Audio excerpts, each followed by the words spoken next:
this is Melissa with Bling Diva Designs, and today we'll be discussing keeping in touch with the in-laws. So I keep in touch with my in-laws, and I think I do a pretty good job of it. I would say though that I didn't realize until much after my husband and I got married that it's a very delicate relationship, and I think that once you've been married for a little while, you sort of start to understand that the way that you are normally may not be the same normal that you can be with your in-laws, if that makes sense.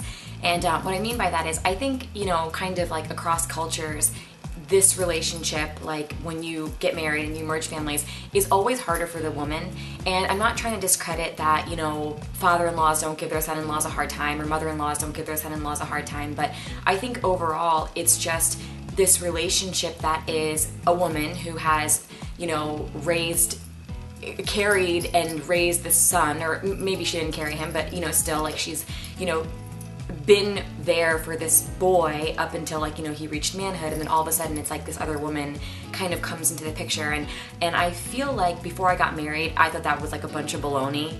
I was like, why would anybody feel that way? We're all family, everybody loves each other, and I sort of had this abrupt realization, I think, after I got married that, you know, those feelings are real, and even if you don't necessarily understand them, they are in many ways justified. Obviously, you have to kind of, you know, figure out how they play into, like, your relationships. And so the reason I'm sort of giving that background is because I think when you get married, your regular effort kind of isn't enough anymore. And so I kind of feel like, you know, for me, like, if I'm thinking about somebody, I'll call them, or I'll send them an email, or I'll send them a text. And I feel like what I realized through, like, the, you know, 3 years and change that I've been married now is when it comes to your in-laws, you don't contact them when you're thinking about them, you contact them even when you're not thinking about them. So in the beginning, I felt it was more of like, you know, his responsibility to discuss plans with his family, and not just his parents, but like his sister and whatnot. And same with me, that I would discuss plans or whatever. But we quickly realized that sometimes life gets in the way, and I have more flexibility of calling them whenever, and email and Facebook are so easy nowadays, and he has both of his parents on Facebook. I'm still working on my dad, but I don't think that'll ever happen. My stepmom finally went on Facebook, so that's a good step in the right direction.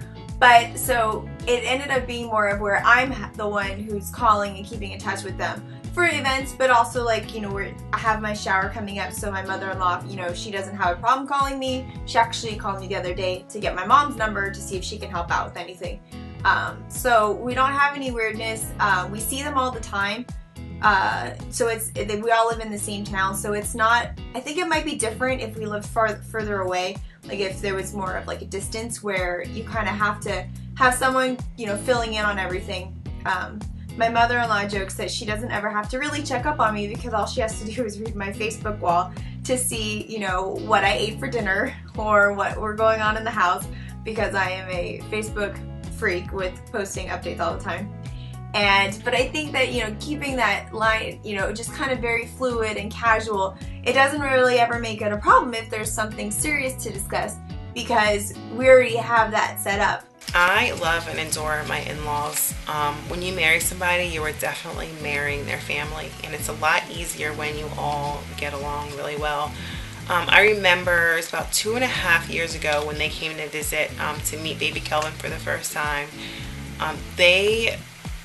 Them and my parents got along as if they had been friends for years, and it was just nice to see, because when you marry someone, or when you're thinking about marrying someone, you really hope that your parents like each other, and they did. So it was a nice sign to see that we were going in the right direction at the time, before we were thinking about marriage, because, you know, it's in the back of your head that you just want them to be okay, because if this is the person you want to spend the rest of your life with, you're like, oh my goodness, I hope our parents get along, I hope they hit it off. So they did, they hit it off really well, and I was really excited to see that. And Kelvin's parents treat me as if I was one of their own. If they give me advice, or they just want to talk to me, they will tell me like it is, and they don't sugarcoat anything, which I really like because they're not afraid of hurting my feelings. I know it's coming out of love. They offer advice just as if my parents would, or as if they were talking to Kelvin or one of their other children. So thank you for sharing how you guys interact with your in-laws,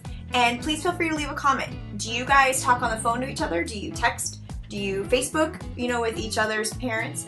How does it work in your household? So leave a comment, let us know, and we'll see you next time. Bye.